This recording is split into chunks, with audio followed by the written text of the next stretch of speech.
2017 በጀት ዓመት የዘጠኝ ወራትን እቅድ አፈጻጸም ነው እንግዲህ የምንመለከተው። በዋና ዋና አመላካቾች ፕሬዘንቴሽኑ 6 ክፍል ይኖረዋል። ዓለም አቀፍ ኢኮኖሚ አዝማሚያን እንመለከታለን በተወሰነ ደረጃ፣ ከዛም ለኢትዮጵያ ምን እንደምታ ይኖረዋል የሚለውን በተወሰነ ደረጃ እናይና የማክሮ ኢኮኖሚና የሪፎርም አፈጻጸም ውጤቶችና አዝማሚያዎች እንደምታውቁት ይሄ ዓመት ኦፍ ኮርስ ከዚህም ቀደም ያሉ ዓመታት በሪፎርም ማዕቀፍ ውስጥ ነው እቅዳችንን እየተገበረን ያለነውና በአጠቃላይ የሪፎርም አፈጻጸም እና የማክሮ ኢኮኖሚ ዋና ዋና አመላካቾችና በዘርፎች ደግሞ ለማክሮ ኢኮኖሚ ዋና ዋና አመላካቾች ቀጥታ እንደምታ ያላቸውን እናያለን ማለት ነው። ከዛም የመሰረተ ልማትና የተመረጡ የመሰረተ ልማትና የፕሮጀክቶች አፈጻጸምን እናያለን። ማህበራዊ አካታችነትን እንደዚሁም አይበገሬ ኢኮኖሚ ሬዚሊየንት የሆነ ኢኮኖሚ ከመገንባት አኳያ እየተሰሩ ያሉ ስራዎችንና አንዳንድ ውጤቶችን ወደ ኋላም ወደፊትም ሄደት ብለን እናያለን። በአምስተኛነት የሰላም የዲፕሎማሲና የትብብር ሁኔታ ምን ይመስላል ባለፉት 9 ወራት የሚለውን እናያለን። መጨረሻ ላይ ትኩረት የሚሹ ጉዳዮችን አነሳለሁ ማለት ነው። ክፍል 1 ዓለም አቀፍ ኢኮኖሚ አዝማሚያና በኢትዮጵያ ላይ የሚኖረውን አንደምታ ስንመለከት እንግዲህ 2025 አመቱ ሲጀምር ጃንዋሪ ላይ የወጣት ትንበያ እንደሚያሳየው የዓለም ኢኮኖሚ በ3.3 በመቶ እንደሚያድግ ነው። እንግዲህ ያደጉት ሀገራት ደግሞ ወደ 1.9 በመቶ እንደሚያድጉ ይጠበቃል። ይሄ ከአምናው በጣም ትንሽዬ ጭማሪ ነው ያለው። የዓለምንም አማካይ ስንመለከት ያደጉ ሀገራትን ደግሞ የተወሰኑ ሀገራትን ስንመለከት የአሜሪካ እድገት 2.7 በመቶ እንደሚሆን ይጠበቃል። አውሮፓን ስንመለከት 1 በመቶ እንደሚያድግ ይጠበቃል።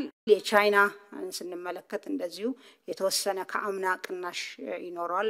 ከሳራ በታች ያሉ ሀገራት ከአምና የተሻለ እድገት እንደሚያስመዘግቡ ይጠበቃል። 4.2 በመቶ እንደሚያድግ ይጠበቃል። የኢትዮጵያ አመቱን ስንጀምር ትንበያው 8.4 በመቶ እንደምናድግ ነው። ይሄ በጣም ኮንሰርቫቲቭ ነው። መሀል ላይ መልሰን ለመፈተሽ ጥረት አድርገናል። አንዳንድ አመላካቾች ኋላም እንደምናየው ይሄን ትንበያ ስናደርግ 8.4ን ታሳቢ ካደረግነው በላይ ውጤት እንዳስመዘገቡ ያሳያል።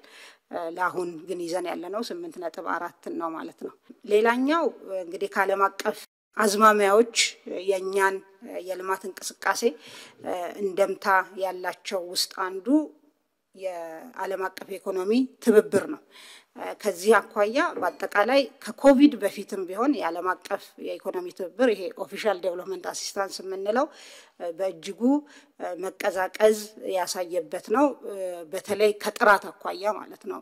ይሄ በገንዘብ ብቻ ያለን ሳይሆን ቴክኒካል ሰፖርትን የሰብአዊ ድጋፍን ጨምሮ የሚይዝ በመሆኑ በተለይ ልማት ላይ የሚያተኩረው የዓለም አቀፍ የልማት ትብብር እየተቀዛቀዘ የመጣ የነበረ መሆኑን ማየት ይቻላል። አገራት የልማት ትብብራቸውን የውጭ ጉዳይ ፖሊሲ ማስፈጸሚያ የማድረግ አዝማሚያዎችን ማየት እንችላለን። የተለያዩ ሀገራት አደረጃጀታቸውን ሁሉ መልሰው እየፈተሹ ነው ያሉትና ይሄ ለኢትዮጵያ ያለው እንደምታ በእርግጥም የጀመርናቸው ስራዎች እንዳሉ ሆኖ በራስ አቅም ልማትን ማሳካት የሚለውን የበለጠ የሚያጎላ ለዚህ እውነትም አስፈላጊነት ትልቅ ማሳያ የሆነ ትሬንድ ነው ማለት ነው። እና ይሄን ይመስላል ዓለም አቀፍ የልማት ትብብር ትሬንድ። ሌላው የዓለም አቀፍ ንግድ ሁኔታ ነው። በአጠቃላይ የንግድ እንቅስቃሴ 2025 ላይ ጥቅምት አካባቢ የነበረው ትንበያ 3.3 በመቶ ያድጋል ነበር። አሁን በቅርብ የነበረው የንግድ ጦርነት የታሪፍ ጦርነትን በመከተል የዓለም የንግድ ድርጅት የዓለም ንግድ ከ3.3 ወደ 3 በመቶ እንደሚቀዛቀዝ ያመላክታል። በቀጣይ የሚኖረው የታሪፍ ሁኔታ የንግድ ጦርነት ሁኔታ የተገማችነት ሁኔታ አጠቃላይ የንግድ እንቅስቃሴን ቁጥሮች አሁን ባየነው መጠን ላይ ቀጥሉ እንደሚችሉ አመላካች ነው ማለት ነው። በመጨረሻም እንግዲህ ይህ የዓለም የታሪፍ ጦርነት በኢትዮጵያ ኢኮኖሚ ላይ ሊኖረው የሚችለውን ውጤት እየተፈተሸ ነው ያለው በየሚመለከተው ግን አሁን ባለንበት ሁኔታ ለምሳሌ ታሪፍም ተጥሏል የተጣለው ታሪፍ በአለም አቀፍ የንግድ ስርዓት ላይ ቀደም እንዳየነው የሚፈጥረው መናጋት በኢትዮጵያ ላይ ሊኖረው የሚችለውን ተጽዕኖ መጤን አለበት ይሄ ተገኘም እድልም ተደርጎ ሊወሰድ ይገባል ለምሳሌ ከተጣለው ታሪፍ ውስጥ ከኛ በጣም እጅግ የበለጠ ግን የኛ አይነት ሸቀጦችን የሚያቀርቡ አገራት የተጣለባቸው ተወዳዳሪነታቸው የተጎዳ በመሆኑ ያን እድል ለመጠቀም ስራ መስራት ያስፈልጋል አንደኛው የተፈጠረውን የገበያ ሁኔታ ጥቅም ላይ ለማዋል ያለንን ምርትና ምርታማነት በመጨመር ባሉት ፋብሪካዎች ያን ገበያ እድል መጠቀም ነው ሌላኛው ይሄን የታሪፍ ጦርነት ጋር ተያይዞ የሚመጣውን ተጽዕኖ ለመቻል ማለት ነው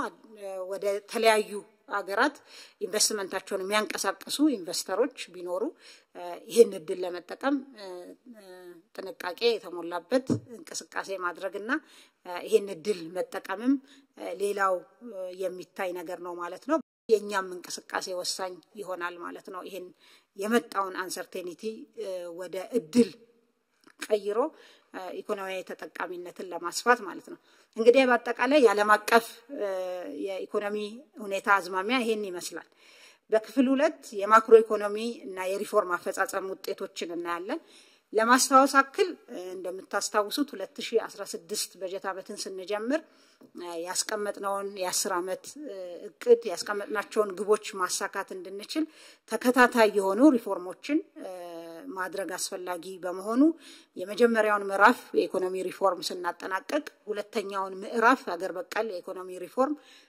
አዘጋጅተን ወደ ትግበራ ገብተናል አራት ምሰሶች እንደነበሩት ለማስተዋወስ ነው የመጀመሪያው የማክሮ ኢኮኖሚ መረጋጋትን ማረጋገጥ ነው ሁለተኛው የዘርፎችን የማምረት አቅም ምርታማነትና ተወዳዳሪነት ማሳደግ ነው የኢንቨስትመንትና የንግድ ከባቢን ማሻሻል ሌላኛው ምሰሶ ነበረ የአገር በቀል ኢኮኖሚ ማሻሻያ አራተኛው ደግሞ እነዚህ ሁሉ የኢኮኖሚ ማሻሻያዎች ውጤታማ የሚሆኑት ወይም ውጤታማ እንዳይሆኑ የሚገድባቸው ነገር የመንግስት የመፈጸም አቅም ነው በዚህ ምክንያት በዚህ የኢኮኖሚ ሪፎርም ውስጥ የመንግስት የመፈጸም አቅም ማጎልበት በተለይ አሁን በስፋት የጀመርነው የመንግስት ሴክተር ሪፎርም ፐብሊክ ሴክተር ሪፎርም የሲቪል ሰርቪስ ሪፎርም ማለት ነው እንደ ወሳኝ ፒላር ድሮ አስቻይ ብለን የምንለውን ግን ይሄ ወሳኝ ፒላር ነው በዚህ ሌቭል ታይዞ መሰራት አለበት በማለት ወደ ስራ ገብተናል ሶ አሁን ማቀርብላችሁን የቅድ አፈጻጸም በእነዚህ ፒላሮች አኳያ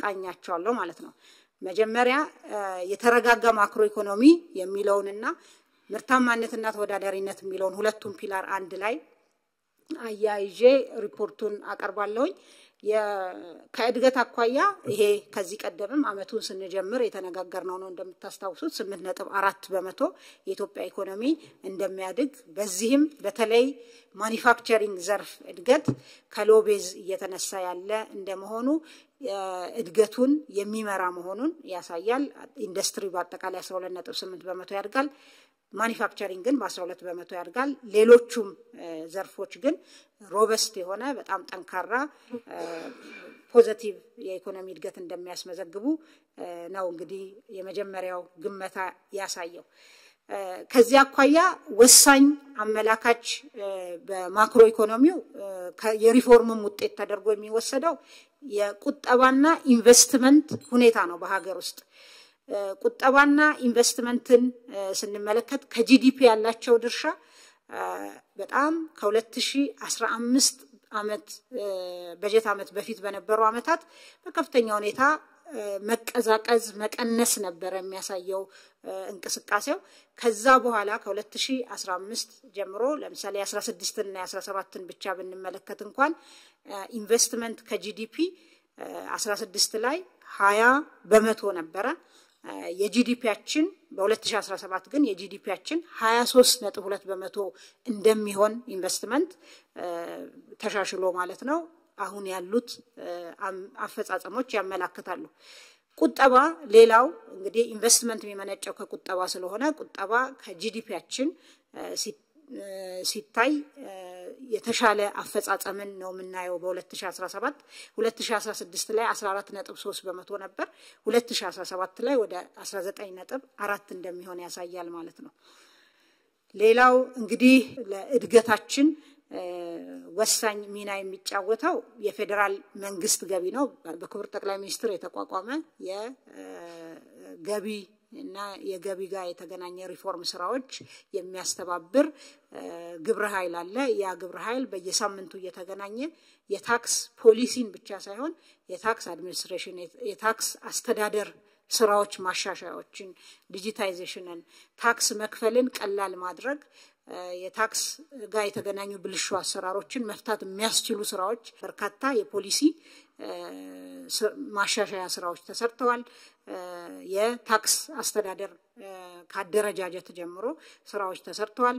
በቀጣይም ጠንክረው የሚቀጥሉ ይሆናል ማለት ነው። ከዚህ ቀደም እንግዲህ ፕሮባብሊ ከቅርብ አመታት በፊት ብንመለከት ይሄ ያልነበረ የፊስካል ዲሴንትራላይዜሽን ከዚህ ከፌደራሊዝም ጋር ተያይዞ አንዱ ቻሌንጅ የነበረው ፊስካል ዲሴንትራላይዜሽን በጣም ኢሹ ነበረ። ከቅርብ ጊዜ ወዲህ ይሄንን በማሻሻል የክልሎችን ገቢ በጣም በከፍተኛ ሁኔታ ያሻሻለ የፊስካል አቅም ያሻሻለ የጋራ ገቢ ስራ ሲሰራ ቆይቷል። ይሄ የክልሎችን ገቢ በማሻሻል ለማህበራዊና ኢኮኖሚያዊ ልማት የሚያውሉትን ሀብት ከመጨመር አኳያ ትልቅ ሚና የሚጫወት ነው። ሌላኛው እንግዲህ የማክሮ አመላካች የመንግስት ወጪ ነው። የመንግስት ወጪን ስንመለከት ከሪፎርሙ ጋር ተያይዞ ከፍተኛ ድጎማ ተደርጓል። እነዚህን ድጎማዎች ኋላ መጣባቸዋለሁ፣ ግን ወደ 200 በዚህ 9 ወር 211 ቢሊዮን ብር ድጎማ ተደርጓል ማለት ነው። አመቱ ሲጠናቀቅ ከ400 ቢሊዮን ብር በላይ ድጎማ የሚደረግ ይሆናል። ሌላው የሪፎርም ውጤት የሆነና ወሳኝ የማክሮ ኢኮኖሚ ጤንነት አመላካች የብድር ሁኔታ ነው። የዕዳ ሁኔታ ከጂዲፒያችን ከኢኮኖሚያችን አኳያ እንደምታውቁት ይሄ የአገር በቀል ኢኮኖሚ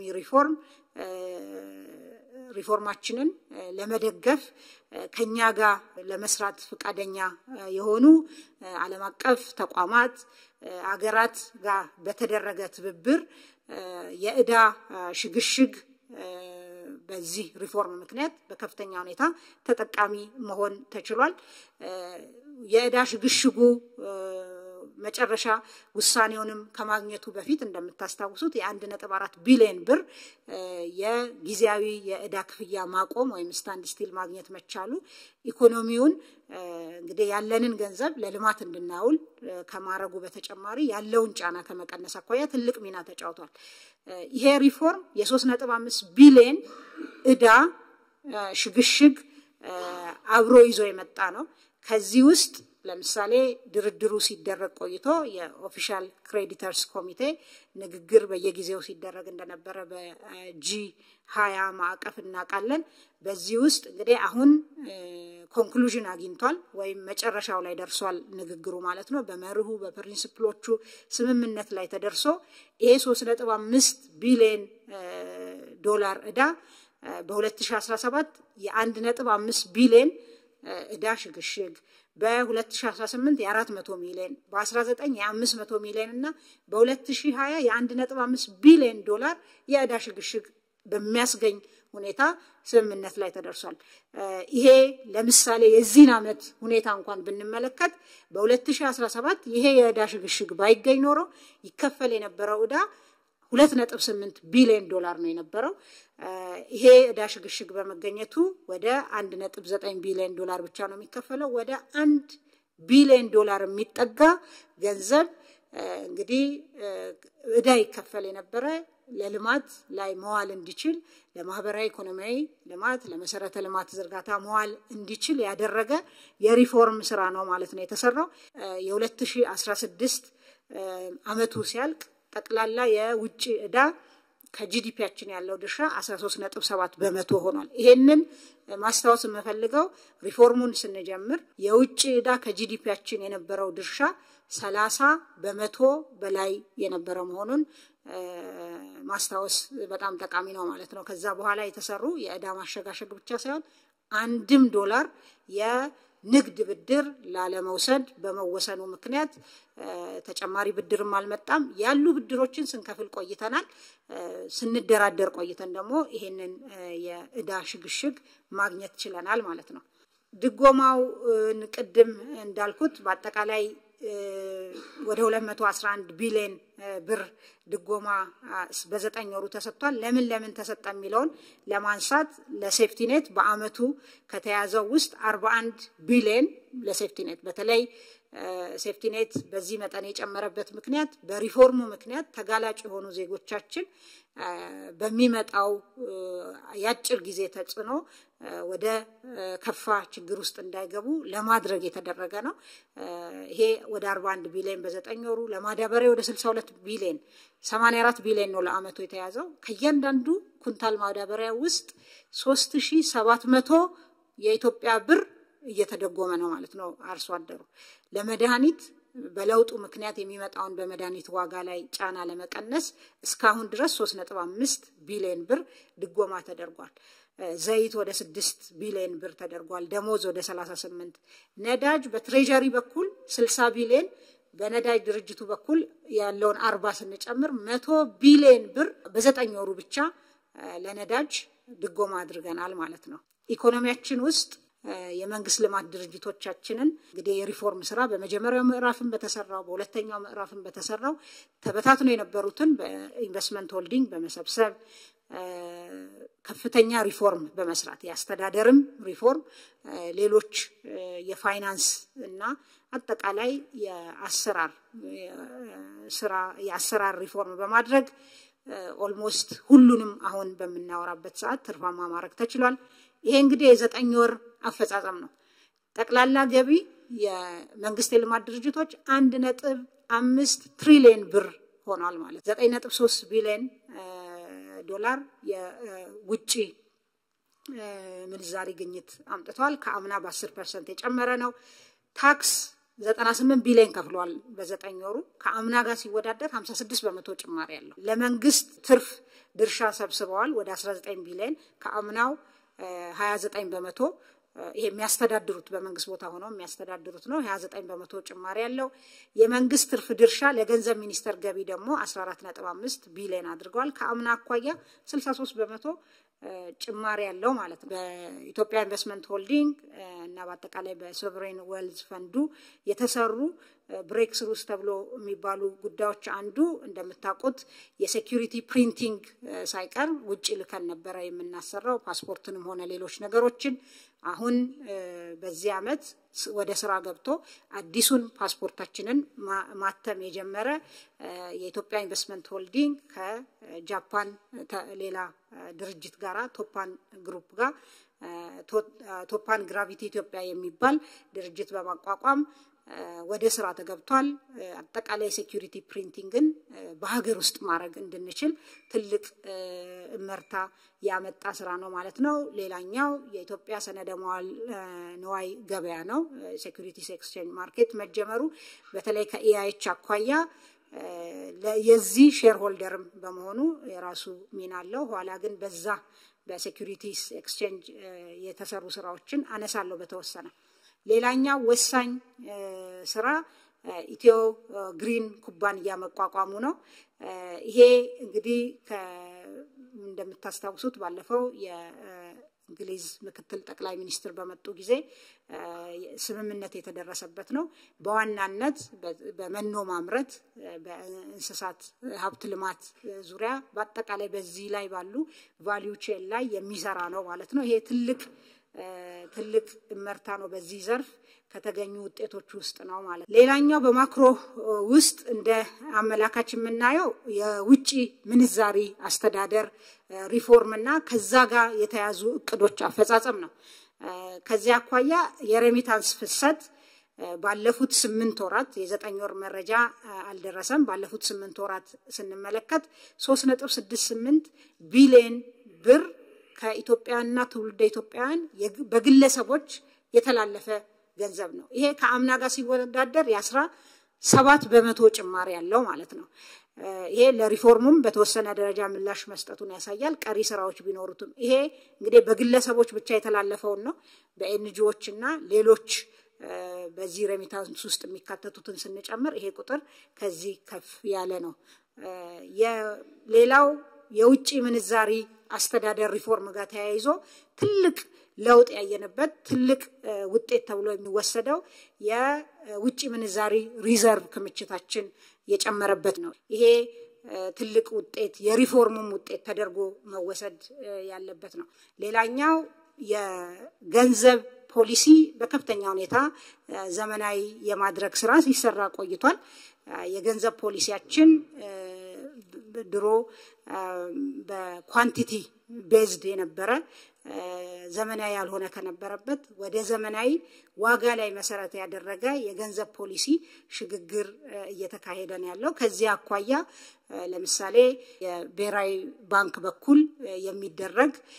የገንዘብ ገበያ ስርዓቶች አሉ የኦፕን ማርኬት ኦፕሬሽንስ የሚባለው ማለት ነው ይሄን ኦፕን ማርኬት ኦፕሬሽን በነፃ በውድድር ላይ የተመሰረተ 19 የሚሆኑ ተካሂዷል ባለፉት 8 ወራት ይሄም ለበርካታ አመታት የኢትዮጵያ በጀት ዴፊሲትን ለመሙላት ከገበያ የሚገኝ የተወሰነ ነገር ቢኖርም በአብዛኛው ቀጥታ ብድር ከብሔራዊ ባንክ ይወሰድ ነበር ባለፉት 9 ወራት 1 ብር ከብሔራዊ ባንክ ቀጥታ ብድር ለትሬጀሪ አልተሰጠም ማለት ነው ይሄ የሪፎርሙ ትልቅ ውጤት ዘመናዊ የሆነ የገንዘብ ፖሊሲን ፕሩደንት የሆነ የፊስካል ፖሊሲን ከመተግበር አኳያ የተገኘ ውጤት ነው ማለት ነው ብሔራዊ ባንክ ከሚያረጋው የገንዘብ ገበያ ላይ ከሚያረጋው እንቅስቃሴ በተጨማሪ በባንኮች መካከል በፊት ያልነበረ በሪፎርሙ ወደ ስራ የገባ የውጪ ምንዛሪና የኢትዮጵያ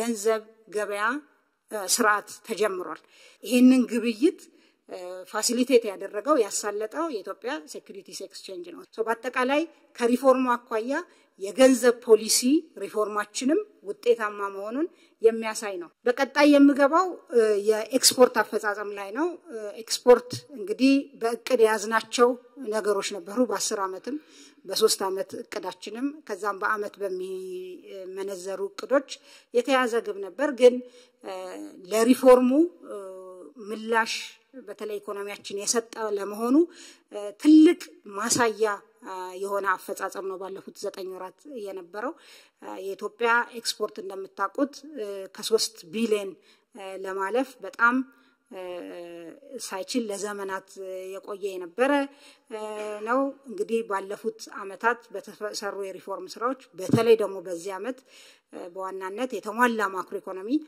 ማሻሻያ ኤክስፖርት በ9 ወሩ የሸቀጦች ኤክስፖርት 5.3 ቢሊዮን ዶላር ማስመዝገብ ተችሏል ይሄ ከአምና ጋር ሲወዳደር በ108% ይበልጣል ማለት ነው ከባለፈው ተመሳሳይ ወቅት ጋራ ሲነጻጸር ሁሉም ጭማሪ ያሳያሉ ግብርና በ34% ተጨማሪ አለው ማኒፋክቸሪንግ በ18% ማዕድን በከፍተኛ ሁኔታ ከአምናው ፈጽሟል ማለት ነው ኤሌክትሪክም እንደዚሁ 188% ተጨማሪ ያሳያል ጥራጥሬና ቅባት እህሎች አካባቢ የተወሰነ ቅናሽ ያሳያል በተለይ የ8ኛ ወር ላይ ያሉ አንዳንድ ቻሌንጆች አሉ ግን ይሄም በቀጣይ ያለም ዋጋ የተሻለ ከመሆኑ ጋር ምርትም ስንመለከት እነዚህ ምርቶች የተሻለ ምርት አላቸው በተለይ በክልሎች ያለ የሰላም ሁኔታ የራሱን ደምታ አለው በቅባት እህሎች በጥራጥሬ ላይ ያ እየተስተካከለ ሲመጣ ይሄም በአመቱ የተያዘለትን እቅድ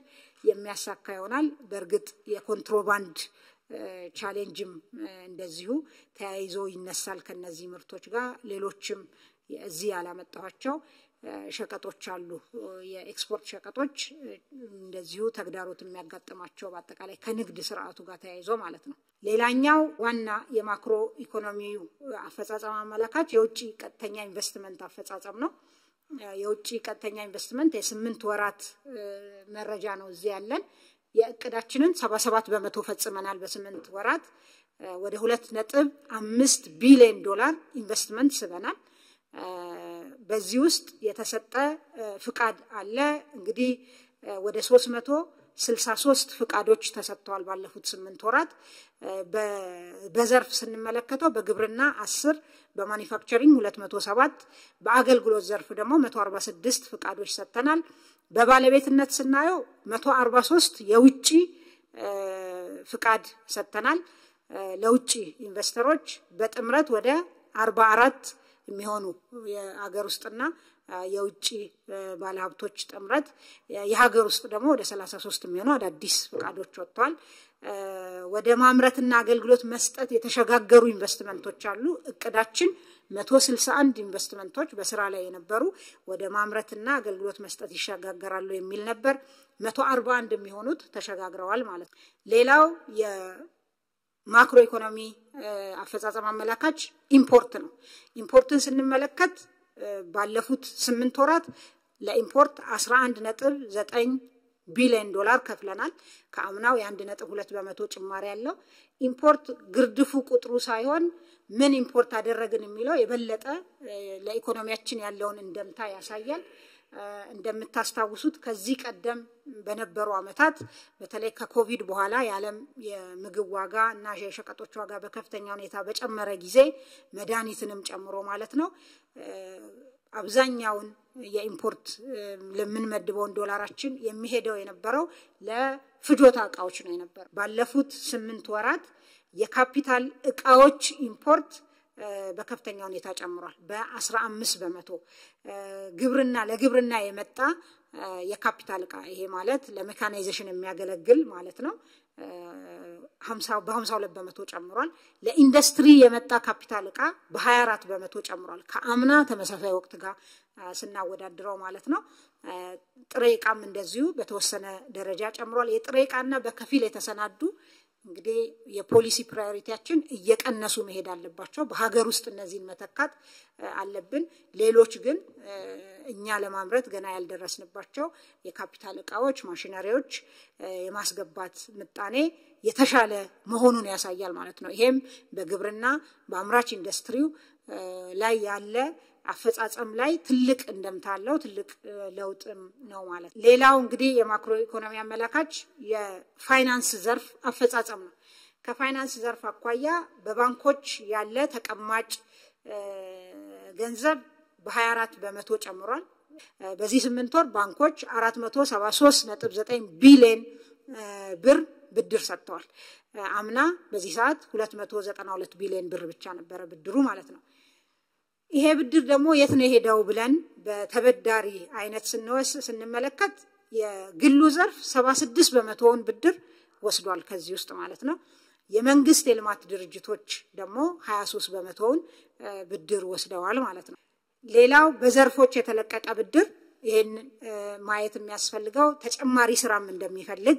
ለማሳየት ነው ከግሉ ዘርፍ ለየትኞቹ ዘርፎች ነው ብድር እየሄደ ያለው የሚለውን ለማሳየት ነው ግብርና 22 በመቶውን ወስዷል ማኑፋክቸሪንግ 13 በመቶውን ወስዷል አሁንም ንግድ ትልቁን ያገልግሎት ዘርፍ ማለት ነው ትልቁን ብድር እየወሰደ ነው ያለው ማለት ነው ይሄ ሁኔታ እንግዲህ የማኑፋክቸሪንግ እና ግብርና በተለይ ከስትራክቸራል ትራንስፎርሜሽን ማቋያ ያላቸውን ሚና ታሳቢ ያደረገ የፋይናንስ ዘርፋችን የባንኮቻችን ይሄን ነገር ታሳቢ ያደረገ ማሻሻያዎችን ማድረግ የሚያስፈልግ መሆኑን ማሳያ ነው የአምራች ዘርፉ በከፍተኛ ሁኔታ በፋይናንስ መደገፍ አለበት ከፍተኛ መሻሻል አለ ለውጥ አለ ይሁንና አሁንም የአገልግሎት ዘርፎች ላይ ትልቅ የብድር ሁኔታ እንዳለ ያመለክታል ሌላኛው አመላካች እንግዲህ ካልነበረበት ወደ መኖር የመጣው የዲጂታል ፋይናንስ አፈጻጸም ነው ዲጂታል ኢኮኖሚ አንዱ ከአምስቱ ወሳኝ ፒላሮች ውስጥ ተደርጎ የተወሰደ በመሆኑ አስቻይ ሁኔታዎችን በመሰረተ ልማት የህግ የፖሊሲ ማዕቀፎች ማሻሻል እና ሌሎች ማበረታቻዎች ማድረግ በመቻሉ ከፍተኛ ለውጥ ያመጣ ያለ ዘርፍ ነው ባለፉት 9 ወራት 7.73 ቢሊዮን ብር በዲጂታል መልክ ቁጠባ ተሰጥቷል በዚህ ውስጥ ቴሌብር ትልቁን ድርሻ ይወስዳል ማለት ነው ይሄ ከአምና ተመሳሳይ ወቅት ጋር ሲወዳደር የ38 በመቶ ጭማሪ ያለው ትልቁ ደግሞ የፋይናንስ አካታችነትን የሚወስን ነገር ውስጥ አንዱ እንግዲህ ዜጎች ገቢያቸው ዝቅተኛ የሚሆነ ኮላተራልም ባያስይዙ የፋይናንስ ገበያ ውስጥ ተሳትፈው የራሳቸውን ላይቭሊሁድ የተሻለ ማድረግ ይችላሉ የሚለው ነው። ከዚህ አኳያ የዲጂታል ፋይናንስ ወደ ስራ መግባት ትልቅ ሚና ተጫውቷል። ባለፉት 9 ወራት በ2017 26.7 ቢሊዮን ብር ማይክሮ ብድር በዲጂታል ተሰጥቷል። ይሄ የቴሌብር አሁንም ትልቁን ሚና ይወስዳል። አምና በዚህ ሰዓት 5.7 ቢሊዮን ብር ብቻ ነው በማይክሮ ቁጠባ የተሰጠው በዲጂታል። ዘንድሮ እንግዲህ ይሄ በ369% አድጓል ማለት ነው። ስለዚህ የፋይናንስ አካታችነታችንም በዚሁ መጠን ተሻሽሏል የሚለውን ያሳያል። በዲጂታል የተከናወነ ግብይት በአጠቃላይ 12.51 ትሪሊዮን ብር ነው በዚህ 9 ወር ውስጥ። አምና በተመሳሳይ ሰዓት 6.7 ትሪሊዮን ብር ነው የነበረው። ይሄ በአጠቃላይ በዲጂታል ኢኮኖሚው የታየ እመርታ። ስለዚህ የአገልግሎት ዘርፉ ቫልዩ አድድ ወይም እሴት ጭመራ ለጂዲፒው ከጠበቅነው በላይ እንደሚሆን አንዱ ማሳያ ይሄ ነው ማለት ነው። ሌላኛው የካፒታል ገበያ እንግዲህ ወደ ስራ የገባ መሆኑን እናስታውሳለን። ቅድም ያልኩትን በባንኮች መካከል የተደረገን የገንዘብ ገበያ አሳልጧል። 500 ቢሊዮን በላይ አንድ ባንክ በዚህ ሊስት አድርጓል ሼሩን። ለ9 የካፒታል ገበያ አንቀሳቃሾች ፍቃድ ተሰጥቷል። ለ2 ኢንቨስትመንት ባንኮች፣ ለአንድ ሴኩሪቲስ ዲለር፣ ለአማካሪዎች በአጠቃላይ 9 ለሚሆኑ ፍቃድ ተሰጥቷል። በብሔራዊ ባንክ ደግሞ ዘመናዊ ኤሌክትሮኒክ የሰነደ መዋለ ንዋይ ግምጃ ቤት ተደራጅቶ በህዳር ወር ወደ ስራ ገብቷል። ይሄ ምንድነው የሚያደርገው ማለት ነው? ወደ ገበያው ለሚመጡ አክሲዮኖች እና የግምጃ ቤት ሰነዶች እንደ ቋት ያገለግላል ማለት ነው። ሌላኛው ወሳኝ የማክሮ ኢኮኖሚ አፈጻጸም አመላካች የልማት አፈጻጸም ውጤታችንም ውጤት የሆነው የስራ ዕድል ፈጠራ ነው። እንግዲህ ይሄ እስካሁን ባገኘነው መረጃ መሰረት በ2017 9 ወራት ወደ 3.3 ሚሊዮን አካባቢ የስራ ዕድል መፍጠር ተችሏል በሀገር ውስጥ ብቻ። ከዚህ ውስጥ ግብርና አብዛኛውን ስራ ፈጥሯል። አገልግሎትም እንደዚሁ ወደ 1.1 ሚሊዮን ዜጎች የስራ ዕድል ፈጥሯል። ሌላኛው ከስራ ዕድል ፈጠራ አኳያ የውጪ ሀገር ስራ ስምሪት ነው። ባለፉት 9 ወራት ለ344790 የሚሆኑ ዜጎች የውጪ ሀገር ስራ ስምሪት ተደርጓል። የዲጂታል ኢኮኖሚው ፍሎሪሽ ማረጋ ተያይዞ የሚመጣው የሪሞት ስራዎች እዚህ ሆነው ለማይክሮሶፍት የሚሰሩ እና ለሌሎች ተቋማት የሚሰሩ ወጣቶች በዶላር የሚከፈላቸው መፍጠር ተችሏል። በዚህ 9 ወር ለ45740 ወጣቶች የስራ ዕድል የርቀት ስራ ወይም ሪሞት ጆብ ተፈጥሯል ማለት ነው። በማክሮ ኢኮኖሚ ውስጥ ሌላ ወሳኝ አመላካች የዋጋ ግሽበት ሁኔታ ነው። የዋጋ ግሽበት እንግዲህ የዓለም አቀፍ ችግር ሆኗል። የዓለም አቀፍ ፌኖሜናን ነው። እኛንም በእጅጉ ፈትኖን ቆይቷል። አሁንም ቢሆን ትልቁ የማክሮ ኢኮኖሚ ስራና አጀንዳችን ነው። ይሁንና ባለፉት 12 ወራት በተከታታይ የዋጋ ግሽበት የሚጨምርበት ምጣኔ ሲቀንስ ቆይቷል። ይሄም ለረጅም ጊዜ በመሆኑ ምክንያት የዋጋ ግሽበት እየተረጋጋ እየመጣ መሆኑን ያመላክታል። በመጋቢት ወር መጨረሻ አጠቃላይ የዋጋ ግሽበት ወደ 13.6 በመቶ ወርዷል። የምግብ ዋጋ ግሽበት ደግሞ ወደ 11.9 በመቶ አድጓል።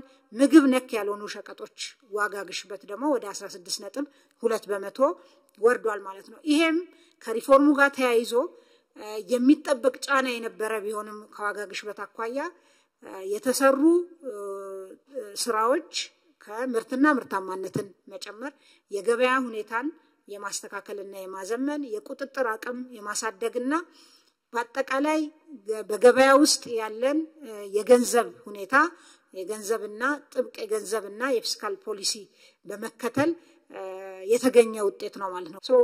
በዋና ዋና የማክሮ ኢኮኖሚ አመላካች በመንላቸው ያየነው እንዳለ ሆኖ በዘርፎች በተለይ በተመረጡት እነዚህ 5 የእድገት ምንጮች ከአምና አኳያ ወሳኝ አመላካቾቻቸው ምን ይመስላሉ የሚለውን ብንመለከት ግብርና ዘንድሮ እንዲያድግ የምንጠብቅበት መጠን አለ።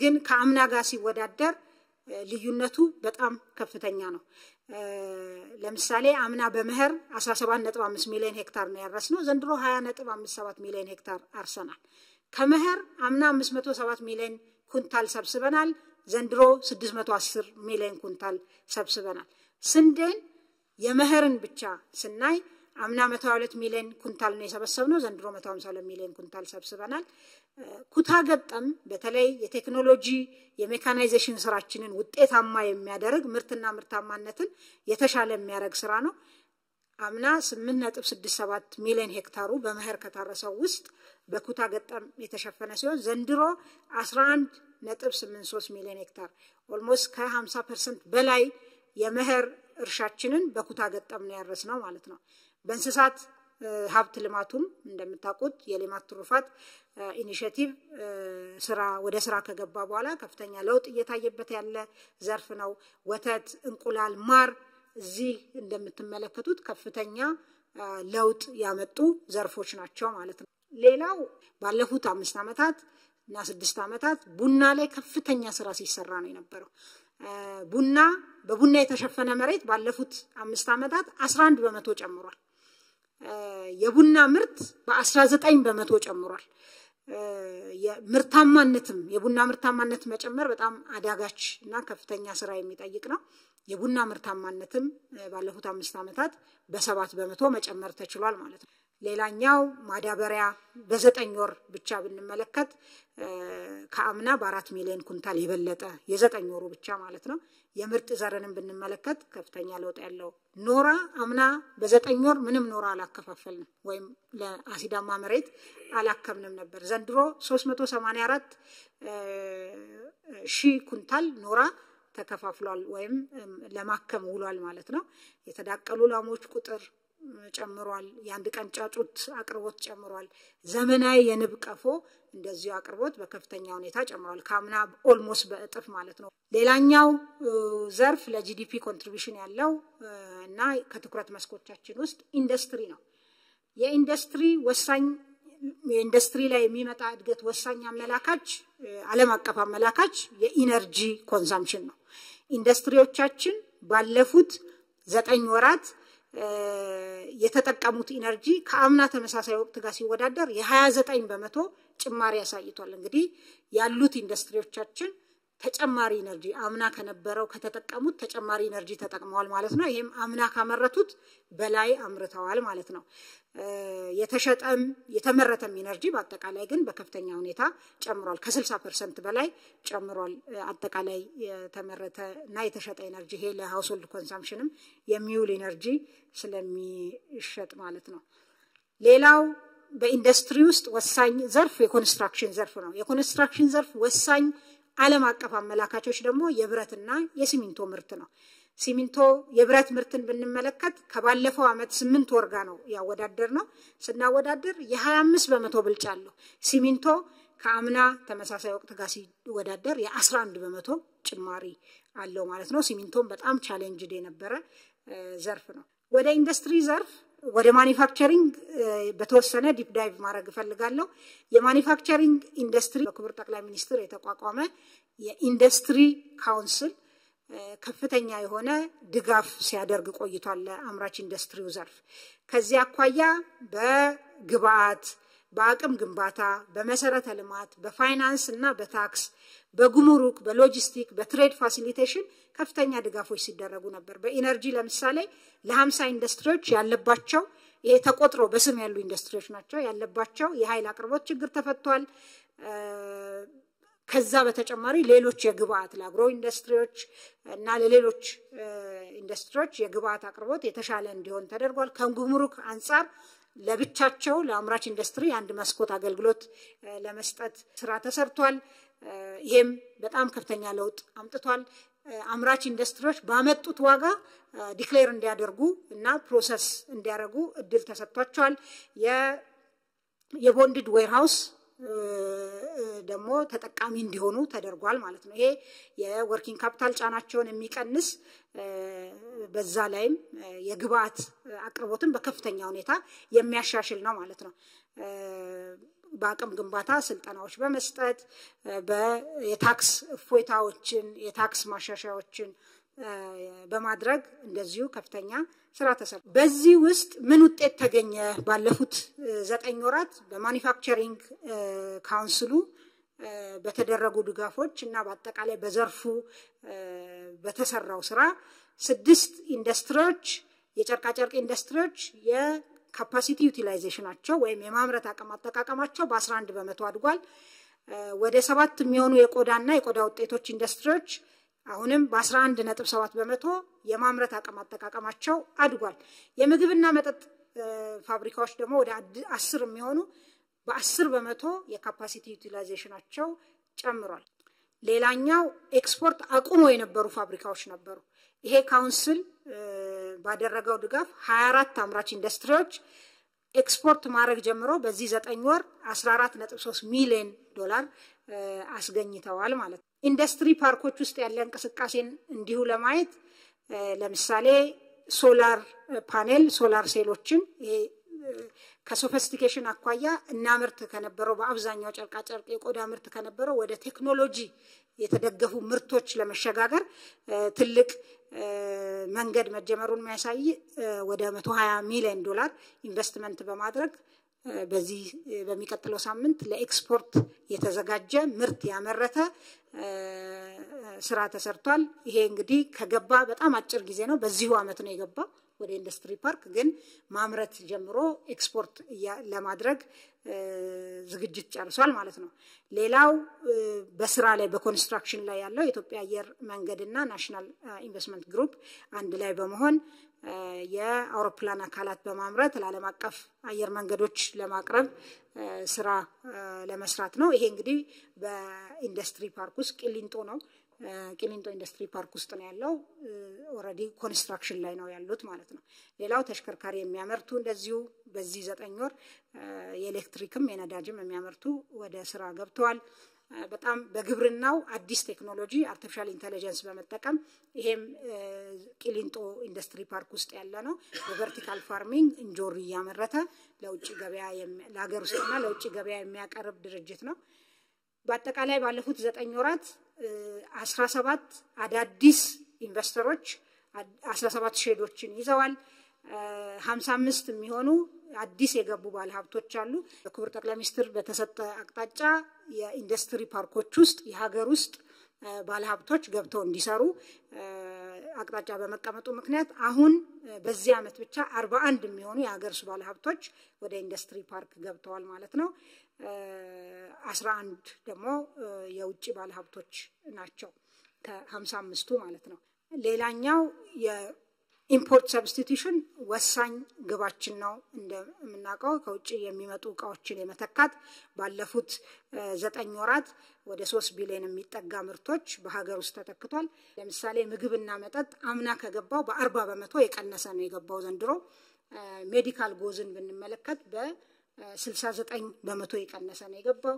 ጂንስ ልብስ ወደ 8 በመቶ ከአምናው የቀነሰ ነው የገባው። ስለዚህ ይሄ ስራ ተጠናክሮ መቀጠል አለበት። በሌሎቹም ምርቶች ከንግድ አኳያ ለምሳሌ ኤክስፖርት ያደረግናቸውን ምርቶች በቶን ስንመለከት ከአምናው ጭማሪ ያለው ነው ያደረገው ማለት ነው። ኤክስፖርት ወደ 743,000 ቶን በላይ አድርገናል። አምና 663,000 ቶን ነው ኤክስፖርት ያደረግነው። ይሄ ንግድ በማገለባበጥ የሚጨመርን እሴት የሚያሳይ ነው። ሌላው አገልግሎት ዘርፍ ላይ ትልቅ ሚና ያላቸው የኢትዮጵያ አየር መንገድና ኢትዮ ቴሌኮም ናቸው። ከገበያ አኳያ የኢትዮጵያ አየር መንገድ አምና 298 ቢሊዮን ብር ነው የነበረው። አምና ዘንድሮ 708 ቢሊዮን ብር አሳክቷል። ኢትዮ ቴሌኮም አምና በዚህ ሰዓት 67 ቢሊዮን ብር ነበረ ገቢው፣ ዘንድሮ 96 ቢሊዮን ብር አሳክቷል። በአገልግሎት ዘርፉ እዚህ ላይ ያየናቸው ኢንዲኬተሮች እንደሚያሳዩት ከአምና በከፍተኛ ሁኔታ መሻሻል እንዳለ ነው። በተለይ እንደ ቱሪዝም ፕሮዳክት ወይም እንደ ቱሪዝም ጉዳይ አድርገን ማናየው የነበረ ከቅርብ ጊዜ ወዲህ ትኩረት ሰጥተን እየሰራን ያለነው የኮንፈረንስ ቱሪዝም ጉዳይ ነው። ኮንፈረንስ ቱሪዝም ውጤታማነትን ለማሻሻል የኩነት የማስተናገድ አቅምን በማሳደግ በመሰረተ ልማትም የኩነት ማስተናገጃ መሰረተ ልማቶችን አገልግሎት አሰጣጥን በማሻሻል የኢትዮጵያ አየር መንገድም እንደዚሁ በጣም ለዚህ ከፍተኛ እገዛ ከፍተኛ ውጤታማ ማለት ነው እገዛ በማድረግ ትልቅ ውጤት ማምጣት ተችሏል እንደምታስታውሱት አዲስ ኢንተርናሽናል ኮንቬንሽን ሴንተር በዚሁ 9 ወር ነው የተመረቀው በእነዚህ ስራዎች ምን ተገኘ ብለን ብንል በሀገራችን የተካሄዱ ዓለም አቀፍ ኩነቶች አምና በ9 ወር 19 ብቻ ነበሩ ዘንድሮ ወደ 66 የሚሆኑ ዓለም አቀፍ ኩነቶችን አስተናግደናል በአጠቃላይ ወደ 193000 በላይ ተሳታፊዎች ተሳትፈዋል ከዚህ ውስጥ የውጭ ተሳታፊዎች ከ26255 አካባቢ የሚሆኑ ተሳታፊዎች ነበሩ ማለት ነው የዓለም የቱሪዝም ድርጅት ባወጣው መረጃ መሰረት ኢትዮጵያ በቱሪስት ፍሰት መጨመር ከአመት ወደ አመት ማለት ነው ከአፍሪካ ትልቁን ደረጃ ይዛ ነው ያለችው ማለት ነው ይሄ አጠቃላይ ቁጥሩ ላይ ገና ብዙ ስራ መስራት ቢጠበቅብንም እድገቱ ላይ ግን የቱሪዝም ዘርፍ እድገት ላይ ኢትዮጵያን አንደኛ ቁጥር ላይ ነው ከአፍሪካ ያስቀመጠው የዓለም የቱሪዝም ድርጅት ማለት ነው የኮንፈረንስ ቱሪዝም አቅማችንን ለማሳያ የአፍሪካ ህብረት ጉባኤ እንዴት ተካሄደ ምን አዳዲስ ነገሮች ነበሩት የሚለውን ለማሳያነት አንጥቻለሁ በዚህ አመት የተሰራው ስራ እጅግ ወጂ ቆጣቢ ግን በጣም ባልተለመደ መልኩ ከፍተኛ ቅንጅትን መሰረት ያደረገ አዳዲስ ጉዳዮችን አብሮ የያዘ ከመጣው ሰው ማኳያ በመሪዎችም ይሁን በተሳታፊ ከፍተኛ ቁጥር ለውጥ ያለው ነው የተገኘው ማለት ነው ከዚህ አኳያ ለምሳሌ 31 መሪዎች 3 ምክትል ፕሬዝዳንቶች 5 ጠቅላይ ሚኒስትሮችና 8 የውጭ ጉዳይ ሚኒስትሮች የመሯቸው ዴሊጌሽኖች ናቸው የአፍሪካ ህብረትን መሪዎች ጉባኤ የተሳተፉት ይሄንን የተሻለ ፕሮፌሽናል የሆነ እና የሚመጥን አገልግሎት መስጠት እንዲቻል ከዚህ በፊት ያልነበረ 53 የሚሆኑ የመሪ ባልደረቦችን ቋንቋ ባገናዘበ መልኩ በጎ ፈቃደኛ ፕሮቶኮል ካዴትስ በማሰልጠን መሪዎቹ ሁሉ በመሰከሩት ሁኔታ በጣም የተሻለ አገልግሎት መስጠት ተችሏል ማለት ነው አጠቃላይ 17000 በላይ እንግዶች ተሳትፈዋል 12000 በላዩ የውጭ እንግዶች ናቸው ማለት ነው 57 ልዩ ፕሬዝዳንታዊ ቻርተርድ አገልግሎት በረራ ፈቃድ ተሰጥቷል ይሄ የኢትዮጵያ አየር መንገድ የነበረውን በረራ ሳያስተጓጉል ማለት ነው ይሄንን ያደረገው ኩነት የማስተናገድ አቅማችንን ደረጃችንን ማሳየት ተቻልንበት በዚህ ሂደት ውስጥም ከፍተኛ ትምህርት የተማርንበት ስራ ተሰርቷል ማለት ነው ሌላኛው እንግዲህ የአገልግሎት ዘርፍ ላይ የዲጂታል ኢኮኖሚው ወሳኝ አመላካቾችን እንመልከት ዲጂታል ኢኮኖሚው ፍሎሪሽ እንዲያደርግ ኢኮሲስተሙ ላይ መስራት ያስፈልግ በመሆኑ በመሰረተ ልማት ከፍተኛ ስራ እየተሰራ ነው በኢትዮጵያ በመንግስት ልማት ድርጅቶች በኩል በኢትዮ ቴሌኮምም በሌላኛው ኦፕሬተር በኩልም የመሰረተ ልማት ኢንቨስትመንቶች እየተደረጉ ነው በእነሱ ብቻ ሳይሆን ሌሎች አርቲፊሻል ኢንተለጀንስን ጨምሮ ሌሎች የመንግስት ተቋማት አስፈላጊ የሆነ የዲጂታል ኢኮኖሚ አሳላጭ መሰረተ ልማቶች ላይ ኢንቨስት እያደረጉ ዲጂታል ኢኮኖሚው ደግሞ የበለጠ እንዲሳለጥ የሰው ኃይል አስፈላጊ ነው የሰው ሀብት ልማት ማለት ነው ከዚህ አኳያ የ5 ሚሊዮን ኮደርስ ኢኒሺየቲቭ የምናቀው ነው በፕሮግራሚንግ በዳታ ሳይንስ በአንድሮይድ ልማት መሰረታዊ ዲጂታል ክህሎት ላውንች ተደርጓል ከዚህ አኳያ 643643 የሚሆኑ ዜጎች ተመዝግበው ስልጠና እየወሰዱ ነው ከዚህ ውስጥ 239613ቱ ተመርቀዋል ማለት ነው ኢንተርናሽናል ሰርቲፊኬት ይዘው ይሄ ሪሞት ጆብስ ለምንላቸው ቅድም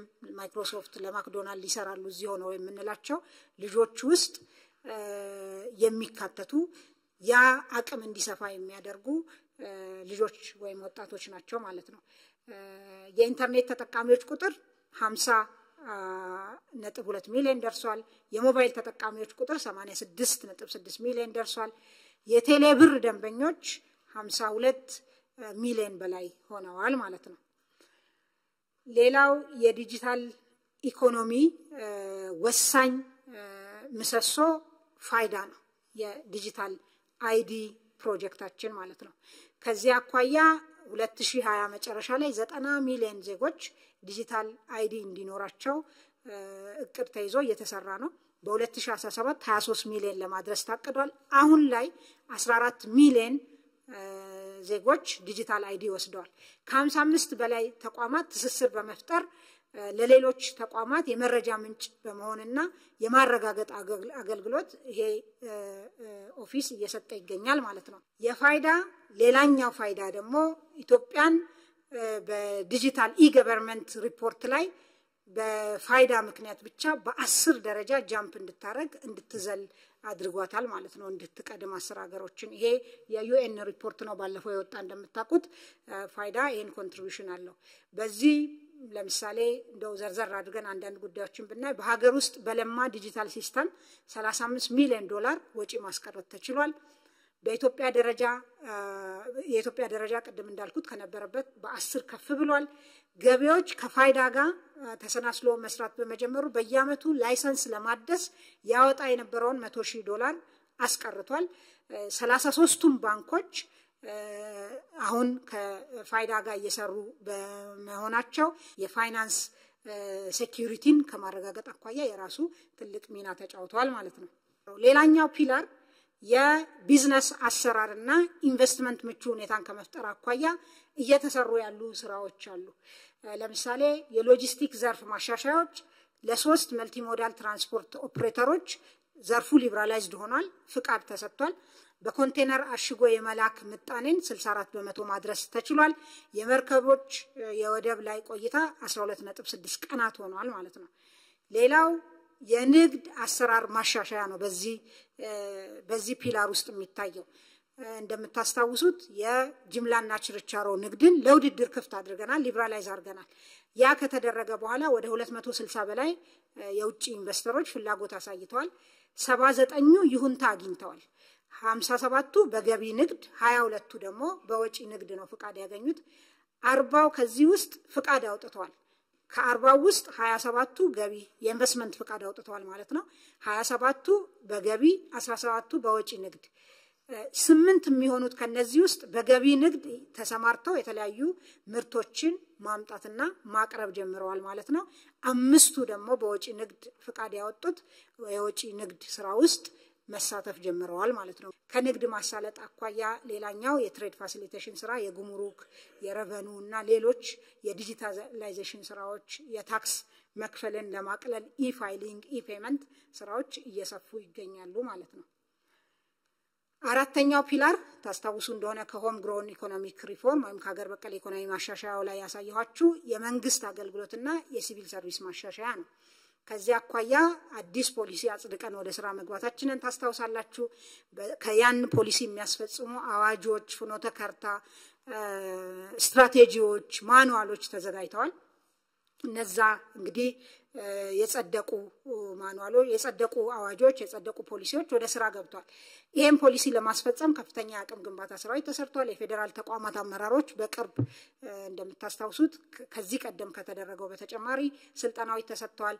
ወደ ሪፎርም የገቡ 8 ተቋማት ሰራተኞች በተደጋጋሚ ስልጠና ተሰጥቷል። በሀገር ደረጃ የፌደራልና የክልል ሰራተኞችና አመራሮች በአጠቃላይ ለ753,000 ሰዎች ስልጠና ተሰጥቷል።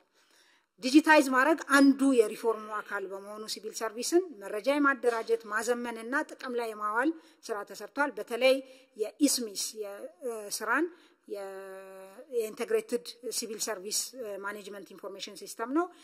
በኤፒአይ ከተለያዩ ስርዓቶች ጋር የማገናኘት ስራ ጅምር ተሰርቷል። ዲጂታይዝ የማድረግና መረጃዎች በሙሉ በየተቋማቱ በዚህ ሲስተም ላይ የማስገባት ስራ ተሰርቷል። የአገልግሎት አሰጣጥ ስርዓትን ለማሻሻል የመጀመሪያ 8 ተቋማት በመጀመሪያው ዌብ የዝግጅት ምዕራፋቸውን እያጠናቀቁ ይገኛሉ። ሚኒስትራዊ ምልከታዎች አገልግሎት አሰጣጥ ላይ ተደርጓል። የኮሚሽኑ አሰራርና የስራ አካባቢ ሁኔታዎችም ማሻሻል ስራ ተሰርቷል። የሪፎርም የክትትልና የድጋፍ ስራዎች ይሄን ሪፎርም ለማስፈጸም ተደርጓል። የዚህ የሲቪል ሰርቪስ ሪፎርም በጣም ትልቅ ብሬክ ስሩ ተብሎ የሚታየው የመሶብ መቋቋም ነው።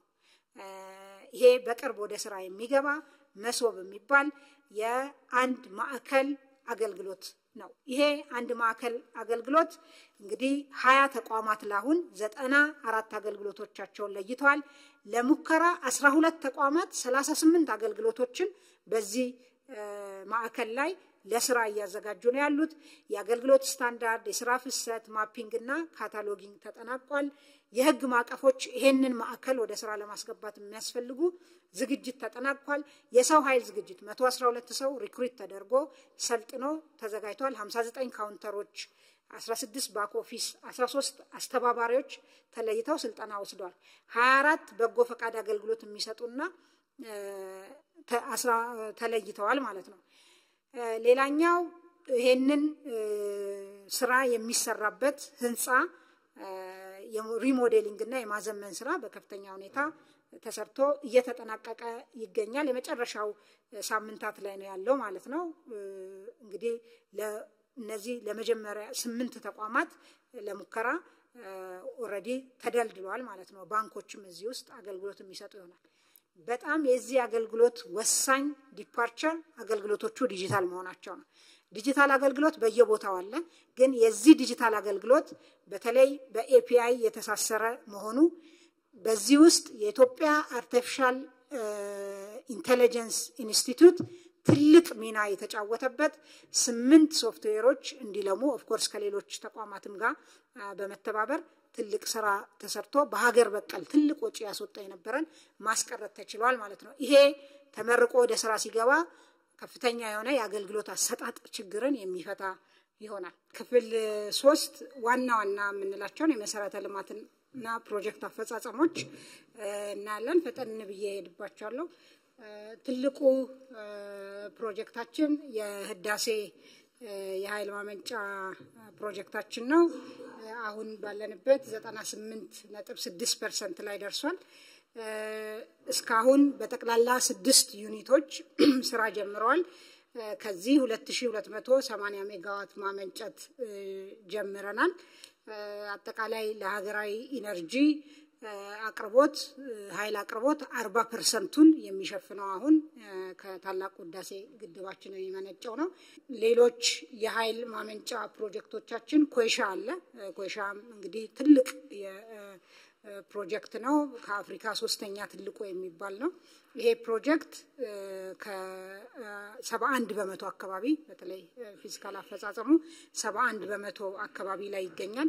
በሚቀጥሉት 2 አመታት ተጠናቆ ወደ ስራ እንደሚገባና አሁንም የኢትዮጵያን የኃይል ዝግጁነት የኢነርጂ ዝግጁነት ለኢንዱስትሪያላይዜሽንም ይሁን በአጠቃላይ ለአካባቢውን ቀጠናችንን ፓወር ከማድረግ ከዛም ባሻገር ለመሄድ የምናደርገው ጉዞ ትልቅ አቅም እንደሚሆን የሚታሰብ ፕሮጀክት ነው።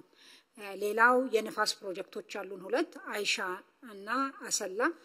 እነዚህ ፕሮጀክቶች አይሻ 84% ደርሷል።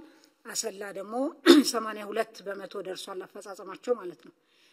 ሌላው ትልቅ ፕሮጀክት ሳይጠቀስ መታለፍ የሌለበት አዲሱ የኤርፖርት ከተማ ግንባታ ፕሮጀክት ነው።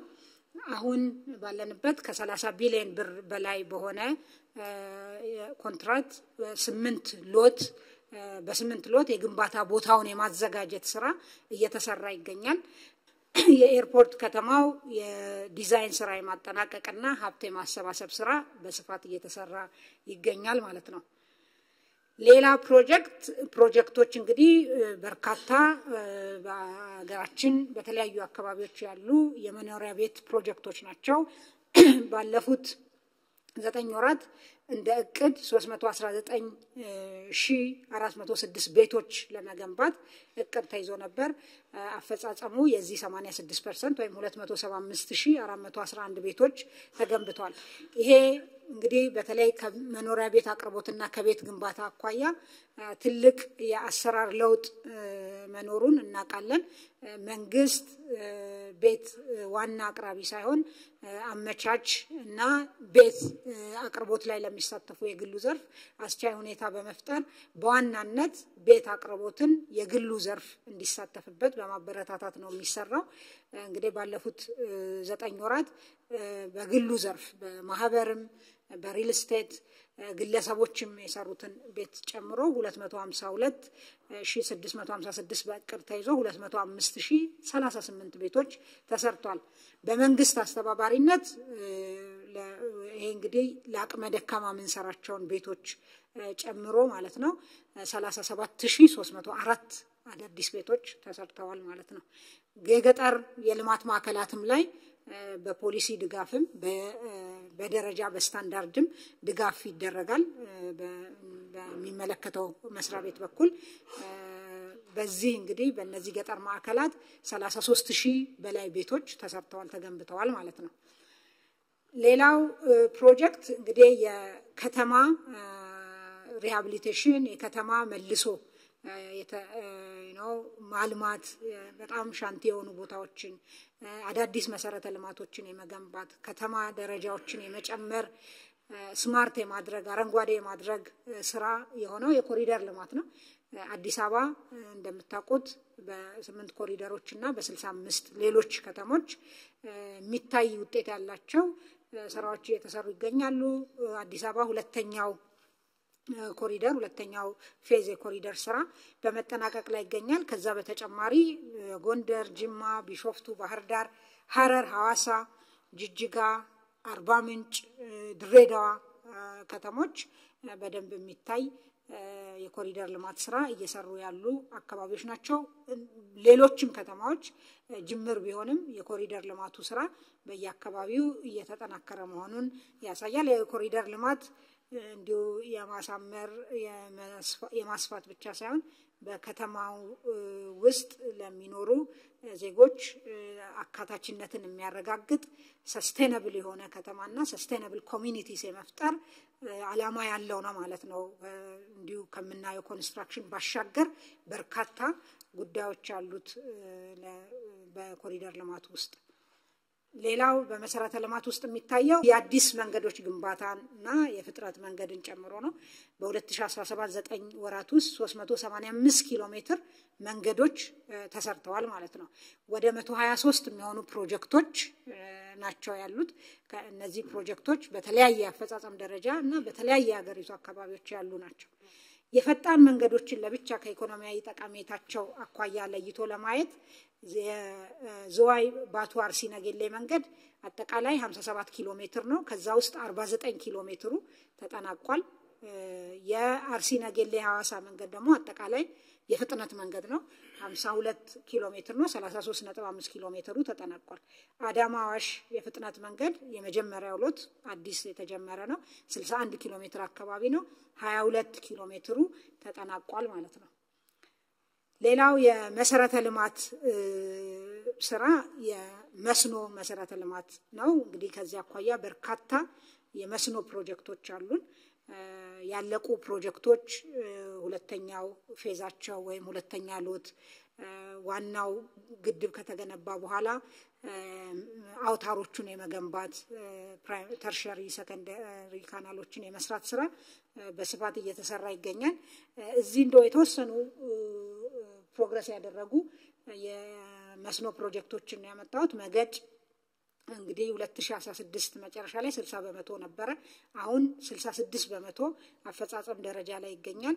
በአመቱ ግን በ9 ወሩ ከተያዘለት እቅድ በላይ ነው። በ9 ወሩ 3.26% የመጨመር ነበር የታቀደው፣ ወደ 5.69% ተጨምሯል። ከዛ ውጪ ወልመል ሎት 1 እና 2 ጨልጨል ሎት 1 እና ጨልጨል ሎት 2 በጣም አዋጪ ከምንላቸው ፕሮጀክቶች ውስጥ ናቸው። በአዋጭነታቸው ትልቅ ዋጋ ያላቸው ፕሮጀክቶች ናቸው። እነዚህ ፕሮጀክቶችም ሁለቱም በጣም በጥሩ ሁኔታ እየሄዱ ነው ያሉት። ጨልጨል በተለይ ሎት 2 100% ኦልሞስት ተጠናቋል። በቅርብ የሚመረቅ ፕሮጀክት ነው ይሄ ማለት ነው። ወልመልም ሎት 1 ጥሩ ደረጃ ላይ ይገኛል። ከዛ ባለፈ ጎዴ ኦልሞስት የተጠናቀቀ ነው። ከሰም ተንዳው ግድብ እና የዱብቲ ዳይክ ስራዎች እንደዚሁ ጥሩ እንቅስቃሴ ላይ ነው የሚገኙት ማለት ነው። ሌላው እንግዲህ መንግስት ይዞ ከሚመራቸው መንግስት ኢንቨስት ከሚያደርግባቸው ፕሮጀክቶች በተጨማሪ ለኢኮኖሚው ትልቅ እንደምታ ያላቸው በግሉ ዘርፍ የሚሰሩ ፕሮጀክቶችን መንግስት የተለያየ ግብረ ኃይል በማቋቋም ድጋፍ ክትትል ያደርጋል። ልክ እንደ ገቢ ግብረ ኃይል ልክ እንደ ማኒፋክቸሪንግ ኢንዱስትሪ ግብረ ኃይል የማዕድን ግብረ ኃይል አለ። የማዕድን ካውንስል አለ። የማዕድን ካውንስል በዋናነት የማዕድንን ፖሊሲ ማዕድን ሚኒስቴር መስሪያ ቤት የሚሰራውን ስራ ሳይሆን ድጋፍና ክትትል የሚያደርገው እያንዳንዷ ፕሮጀክት የግሉ ዘርፍ ፕሮጀክት ያለባቸውን ችግር ተከታተሉ እያዩ የመፍታት ስራ ነው የሚሰራው። በዚህ እንደምታውቁት አንድ ብቻ የወርቅ ካምፓኒ በካምፓኒ ደረጃ የሚሰራ አንድ ብቻ ከነበረበት ባለፉት በዚሁ 9 ወራት 2 ተጨማሪ የወርቅ ፋብሪካዎች መከፈታቸውን ታውቃላችሁ፣ ተመርቀዋል። እነዚህ የኤትኖ ማዕድን እና ዋይኤምጂ የሚባሉት የማዕድን ካምፓኒዎች ናቸው።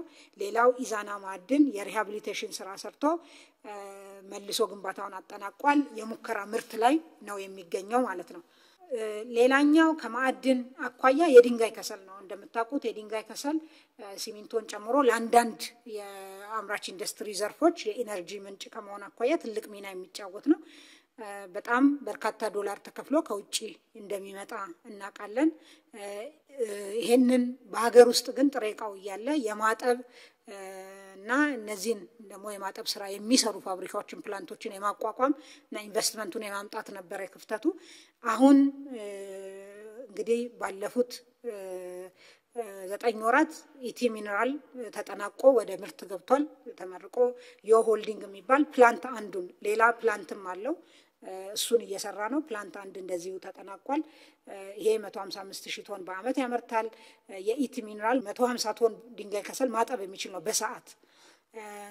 ኢቲ ሚነራል ዴቨሎፕመንት እንደዚሁ 45,000 ቶን በአመት የሚያመርት በግንባታ ሂደት ላይ ይገኛል።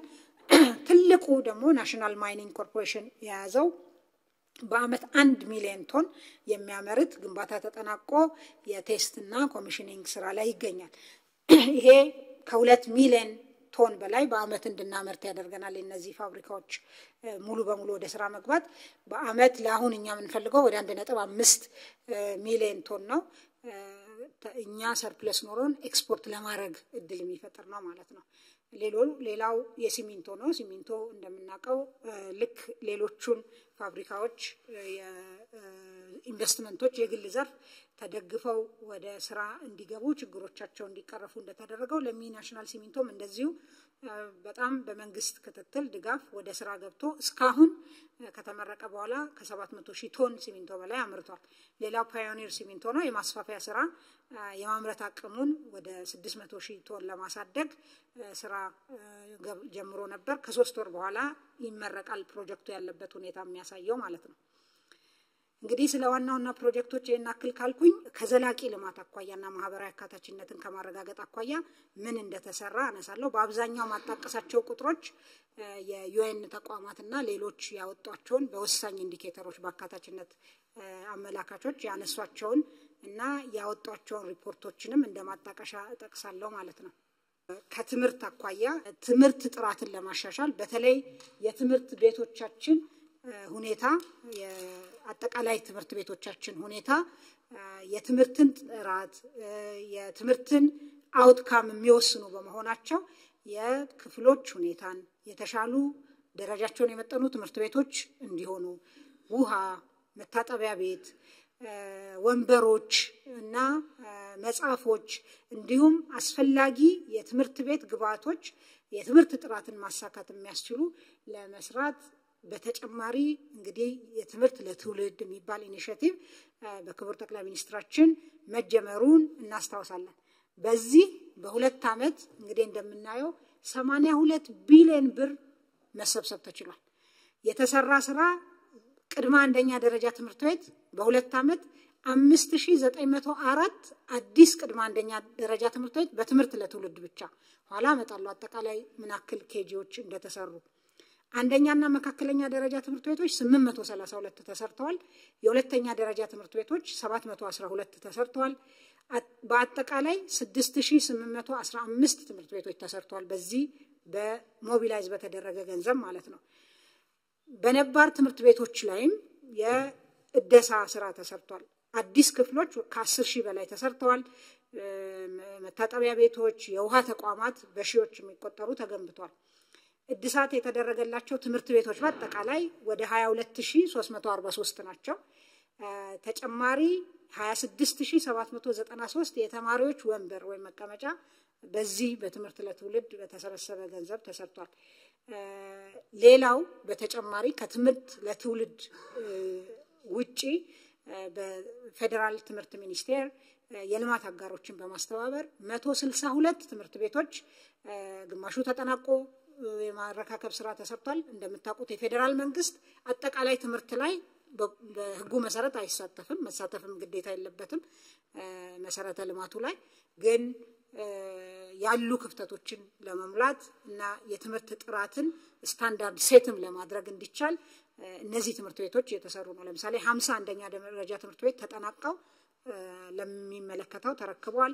31 ሞዴል ትምህርት ቤቶች በስራ ሂደት ላይ ይገኛሉ። 16ቱ አክቹዋሊ ኮንስትራክሽን ስራ ውስጥ ገብተዋል። 15ቱ ኮንትራት እየተሰጠ ነው ያለው ማለት ነው። 10 በጦርነት የፈረሱ ትምህርት ቤቶች እየተሰሩ ነው፣ ተሰርተዋል፣ ተጠናቀዋል። 8 አዳሪ ትምህርት ቤቶች እንደዚሁ ማለት ነው። እና እንግዲህ በትምህርት ጥራትን ከማስጠበቅ ተደራሽነትን ከማስፋፋት አጠቃላይ ማህበራዊ አካታችነት ከማረጋገጥ አኳያ ትምህርትን የመሰለ ኢንቨስትመንት የለም። ከዚህ አኳያ መንግስት ከፖሊሲም ባሻገር በተለያዩ አማራጮች ትምህርት ተደራሽነትን ለማስፋት እየተሰራ ነው ማለት ነው። ሌላው እንግዲህ ይሄ ከ2018 በኋላ ያለ ለውጥ ነው። እንደምታውቁት መንግስት በአጠቃላይ ትምህርትም በተለይ ደግሞ በፕሪ ፕራይመሪ ኤዱኬሽን በመንለው ቅድመ አንደኛ ደረጃ ላይ በፖሊሲው ያልነበረ ነው። በአዲሱ ፖሊሲ የቅድመ አንደኛ ትምህርት በሁሉም አካባቢ መሰጠት አለበት። በተለይ የትምህርት አውትካምን በከፍተኛ ሁኔታ ይወስናል። የኤርሊ ቻይልድሁድ ዴቨሎፕመንት ላይ ትልቅ ሚና የሚጫወት በመሆኑ እዚህ ላይ ትኩረት ሰጥቶ ሲሰራ ቆይቷል። ከዚህ አኳያ ባለፉት 5 ዓመታት 35,322 ትምህርት ቤቶች ተሰርቷል። ይሄ እንግዲህ ቅድም ያልኳቸው ጋር ሲደመር ይሄ ከፍ ያለ ቁጥር ይሆናል ማለት ነው። በተለይ በዚህ የተሰራውን ስራ የተለያዩ ተቋማት እዚህ ላይ እንደምትመለከቱት ዓለም ባንክም በጣም ሪኮግናይዝ ያደርጋል። ፕሪ ፕራይመሪ ኤዱኬሽን ላይ ኢንቨስት ማድረግ መጀመራችን ለፊውቸር እንግዲህ ሀገራችንን የሚቀበሉ ትውልዶች የተሻሉ እንዲሆኑ እድል የሚሰጥ ነው። የትምህርት ቤት ምገባ ሌላው ነው። as we speak 6.3 ሚሊዮን ተማሪዎች በአገሪቷ በአጠቃላይ በቀን 2 በትምህርት ቤት ይመገባሉ።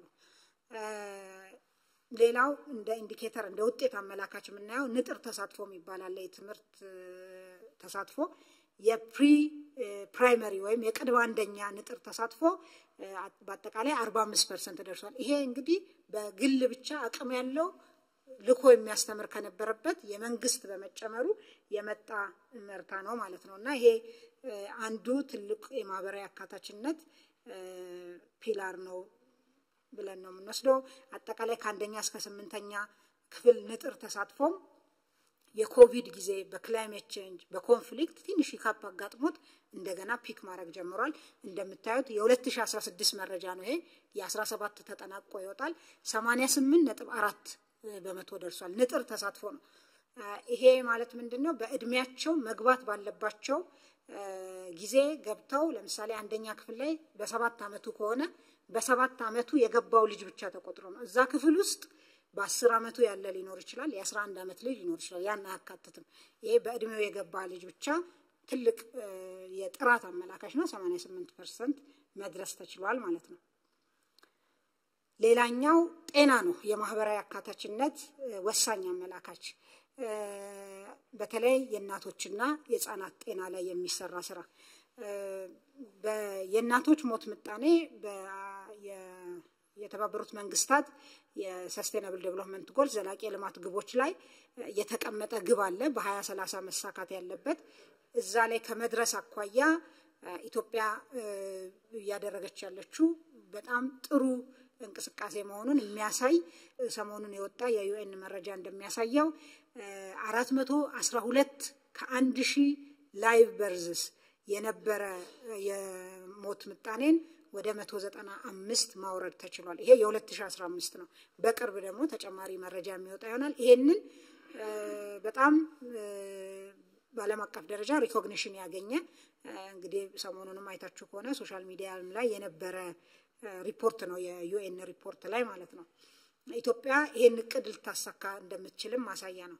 ሌላው የህፃናት ሞት ምጣኔ ነው። ከመቀነስ አኳያ ከ1000 ላይቭ በርዝስ 67 ከነበረበት በ2015 47 ደርሷል። ይሄ ፈርዘር እየቀነሰ መሄድ የሚኖርበት ነው። በዚህ ዘርፍ ላይ የሚደረገው የጤና ተቋማት ተደራሽነት ከፍተኛ ለውጥ ነው ያመጣው። በጤና ጣቢያ፣ በጤና በክሊኒክ፣ በሆስፒታል መጀመሪያ ደረጃም ሁለተኛ ደረጃ ሆስፒታሎችም ቁጥር በከፍተኛ ሁኔታ ጨምሯል። ያ ተደራሽነት እነዚህን የሞት ምጣኔዎችን ለመቀነስ ትልቅ ሚና ነበራቸው ማለት ነው። ሌላኛው የአገራዊ ንጹህ መጠጥ ውሃ ነው። እንግዲህ አንዱ ውጤት የዜጎችን የኑሮ ሁኔታ እና ጥራት ከሚያሻሽሉ ነገሮች ውስጥ የውሃና የኢነርጂ ተደራሽነት ነው። እዚህ ጋር የውሃ እንግዲህ ተደራሽነትን ስናይ 69% ደርሷል። አጠቃላይ ናሽናል የውሃ የንጹህ መጠጥ ውሃ ተደራሽነት። ሌላው የማህበራዊ አካታችነት ማሳያ እንግዲህ የተለያዩ የህብረተሰብ ክፍሎችን በተለይ ተጋላጭ የሆኑ የህብረተሰብ ክፍሎች ተሳትፎን ተጠቃሚነትን የሚያረጋግጡ ስራዎችን ውጤታማነት የሚለካ ነው። ከዚህ አኳያ የጾታ ምጥጥን የጀንደር ጋፕ ኢንዴክስ ይሄም የኢንተርናሽናል መለኪያ በዓለም አቀፍ ተቋማት የወጣ ነው።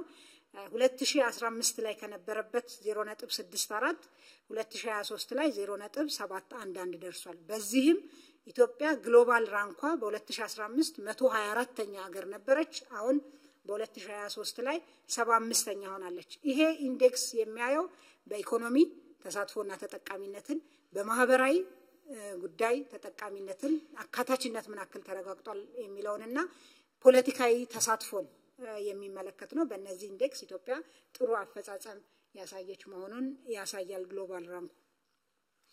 ሌላኛው ከዘላቂ ልማት ማህበራዊ አካታችነት አኳያ የምናየው ለዜጎች ምቹ የሆነ ከተማን መፍጠር ሰስቴናብል የሆነ ሲቲ ሰስቴናብል ኮሚኒቲ ብለው ያስቀመጡትን ግብ ከማሳካት አኳያ እየተሰሩ ያሉ ስራዎች ነው። ለማሳያ ሌላ ጋር የተሰራው እንዳለ ሆኖ በቁጥር በቅርብ ስላለኝ ያመጣሁት በአዲስ አበባ ብቻ ባለፉት 2 የኮሪደር ስራዎች 28 የስፖርት ማዘውተሪያ ቦታዎች በየአካባቢው ተሰርተዋል ማለት ነው። ይሄ የዜጎችን የኑሮ ጥራት የኑሮ ሁኔታ ከማሻሻል አኳያ ትልቅ ሚና የሚጫወት ነው።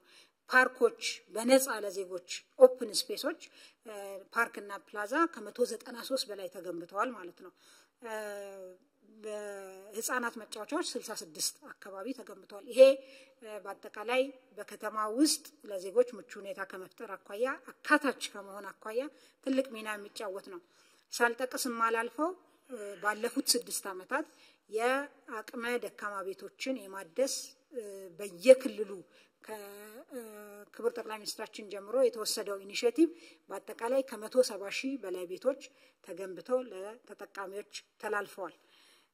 በአዲስ አበባ ብቻ ባለፉት 9 ወራት በመልሶ ማልማት 8672 ቤቶች ተገንብተዋል ማለት ነው በ9 ወር ብቻ። ሌላኛው እንግዲህ የማህበራዊ አካታችነትና በአጠቃላይ የሉዓላዊነትና የአይበገሬነት መሰሶ አድርገን የወሰድነው ሰብአዊ ድጋፍን በራስ አቅም የመሙላት አዲሱ እይታ ነው። ለዚህ አዲስ ፖሊሲ አዲስ ህግ አገር በቀል አቅም ለመገንባት 5 ፒላሮች ያሉት እቅድ ታቅዶ ወደ ስራ ተገብቶ ነበር። 5ቱ ፒላሮች እንደምታስታውሱት የመጠባበቂያና የዕለት ደራስ ክምችት በራሳችን ስትራቴጂክ ሪዘርቭ የመያዝ፣ የአደጋ ስጋት ምላሽ ፈንድ ማደራጀት፣ ሰብአዊ ድጋፍ ማከማቻ መጋዘኖችን ማስፋፋት እና ጥራታቸውንና ደረጃቸውን የጠበቁ ማድረግ፣ ቅጽበታዊ አደጋዎች አገልግሎት ማደራጀት፣ የቤተሰብ ኃላፊነትና የማህበረሰብ አጋርነትን በዚህ ውስጥ በደንብ ሞቢላይዝ አድርጎ መጠቀምን የሚል ነው። እንግዲህ አሁን ዓለም ያለበት ሁኔታ ቅድም እንዳልኩት የልማት አጋርነት ኦፊሻል ዴቨሎፕመንት አሲስታንስ በደንብ ጎልቶ ችግሩ እየወጣ ያለው አሁን ቢሆንም ይሄን እኛ ቀድመን ህዝባችንን በሚሊዮኖች የሚቆጠሩ ዜጎችን አወያይተን ወደ ስራ ገብተናል ማለት ነው። ይሄን እንግዲህ ከአመት በላይ የሆነው ኢኒሺዬቲቭ ነው። ከዚህ አኳያ ምን ውጤቶች ተገኙ የሚለው በየክልሉ መሬት እንዲለይ ይሄ ስትራቴጂክ ሪዘርቭ የሚመረትበት መሬት እንዲለይ በተደረገው መሰረት እስካሁን ከሚጠበቀው 40% መሬት ተለይቷል። ወደ 101,221 ሄክታር መሬት ማለት ነው። በ5% አካባቢ ላይ ተዘርቶ 1 ሚሊዮን ኩንታል ለስትራቴጂክ ሪዘርቭ እንግዲህ ያልነበረን ነው ማምረት ተችሏል።